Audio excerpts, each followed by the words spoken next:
Imagine, if you will, a world split starkly in two. It is the year 1789. In one version of France, silk-clad nobles drift through the glittering Hall of Mirrors at Versailles, their laughter echoing over polished marble floors. They dine on feasts of roasted fowl and delicate pastries, their days a gentle procession of hunts, balls, and courtly intrigue, all funded by the sweat of a nation they barely acknowledge. In the other France, the one lived by millions, life is a grim, relentless struggle. A baker in Paris kneads dough with hands raw from work, worrying if his meager earnings can even buy a loaf of bread for his own hungry children. A farmer in the countryside watches his crops wither under a harsh sun, knowing that most of his harvest will be taken by a distant landlord he has never even met. This wasn't just a gap between rich and poor, it was a chasm. This deep division was the engine of the great upheaval to come.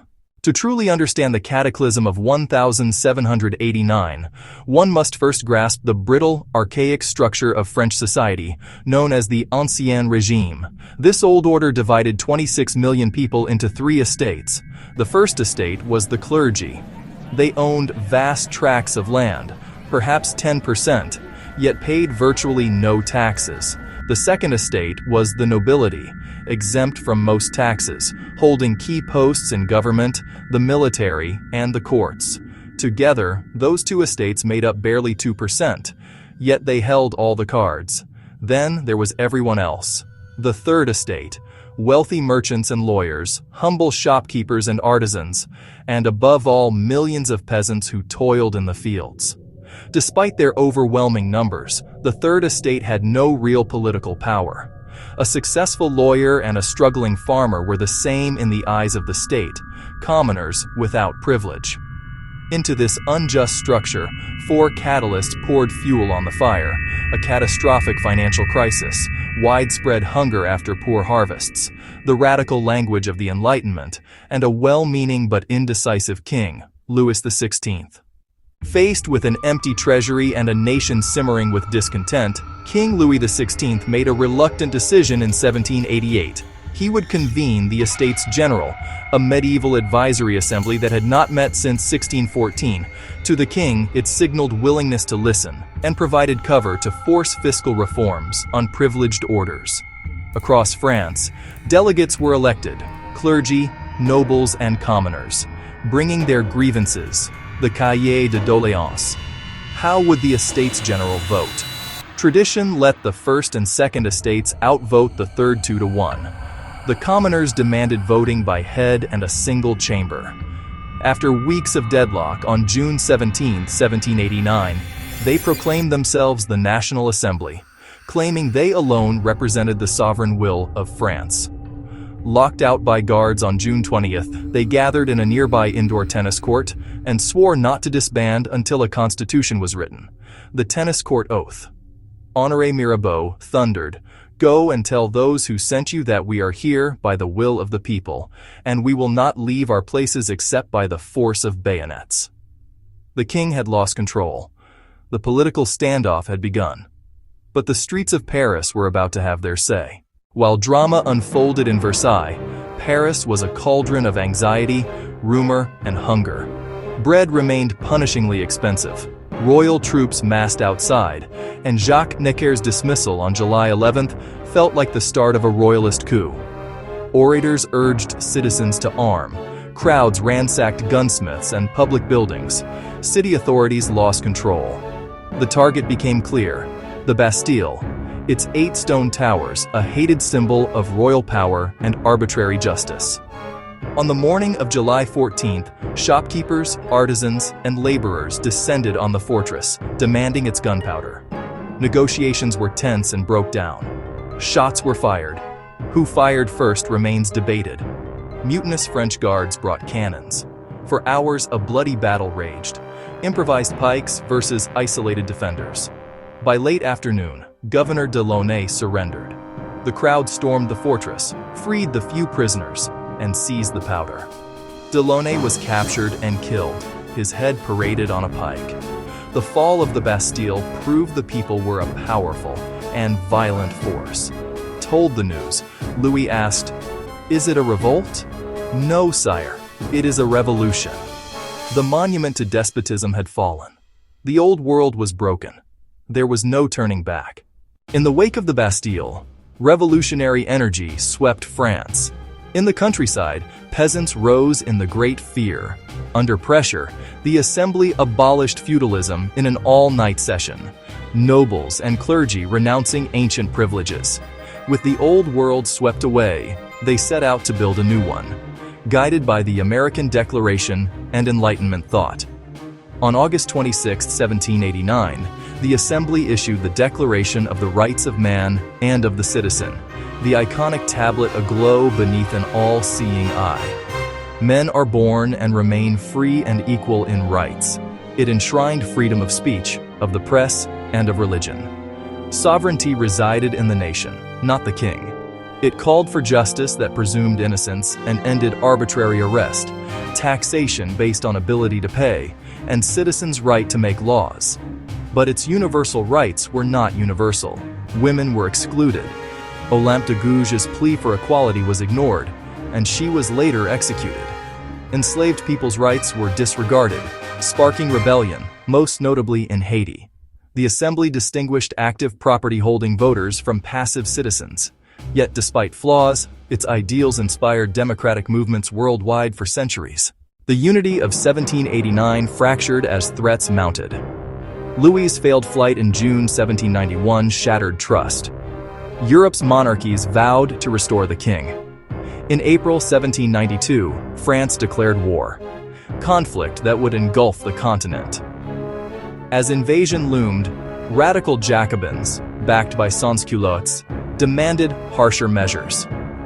August 1792. Tuileries stormed, monarchy overthrown.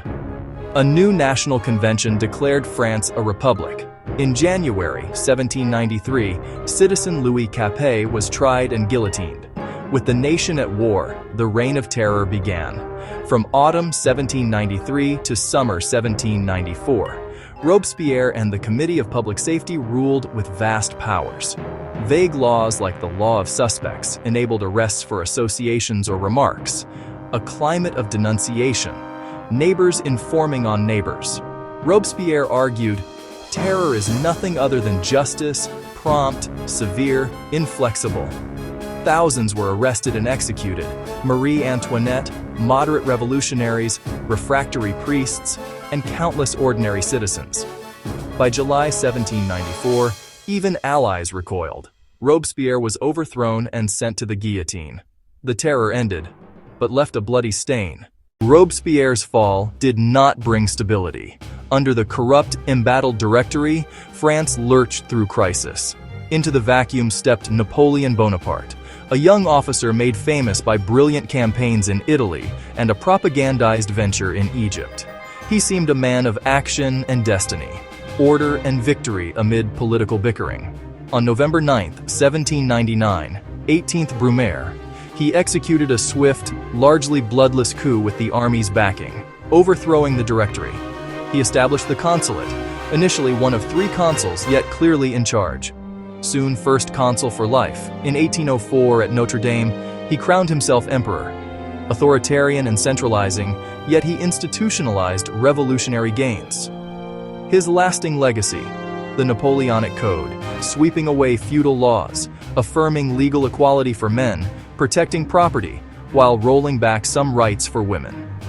Exported across Europe and beyond, the code shaped modern legal systems that endure today. The son of the revolution had, in his way, closed its chaotic chapter. Assessing the French Revolution requires a sober look at its dual legacy, a balance of profound progress and immense destruction. Positively, it swept away aristocratic privilege and feudal obligation, transforming France into a more centralized, unified state. The principle of legal equality, enshrined in the Declaration and the Napoleonic Code, replaced the hierarchy of the 3 estates. In theory, all male citizens were equal before the law and taxation, with careers open to talent. Its ideals spread worldwide: liberty, equality, fraternity. It established popular sovereignty. Authority derives from the people and can be remade by them. But the negative ledger is stark. The reign of terror, state-sanctioned murder in pursuit of virtue, tens of thousands executed. Civil wars like the Vendée ravaged the countryside. Liberty did not extend to all. Women and enslaved people were excluded, revealing a deep hypocrisy. The idealism of 1789 gave way to the terror of 1793, and ultimately to a military dictator. Europe plunged into 2 decades of war. Millions died from Spain to Russia. In 1815, monarchy returned, constitutional, not absolute. The revolution came full circle, yet changed the world forever. The French Revolution is not a distant relic. Its echoes resonate powerfully in our time. It warns what happens when societies ignore their most vulnerable, when a chasm opens between privileged few and struggling many, and people feel the system is rigged. It is also a testament to the power of ideas, pens mightier than armies, liberty, reason, and citizens' rights, arming a generation to question the world. Change begins in the mind. Education, free speech, and open debate hold power to account. The ideals of 1789 inspired democracy and human rights worldwide. Yet the descent from the tennis court oath to the guillotine warns of extremism and the seductive allure of violence. The means we use shape the ends we reach. A story of hope and horror, noble ideals and brutal realities, tearing down oppression at terrible human cost, giving us the language of rights and the blueprint of terror. Cherish liberty and equality. Remain vigilant. Proceed with humanity.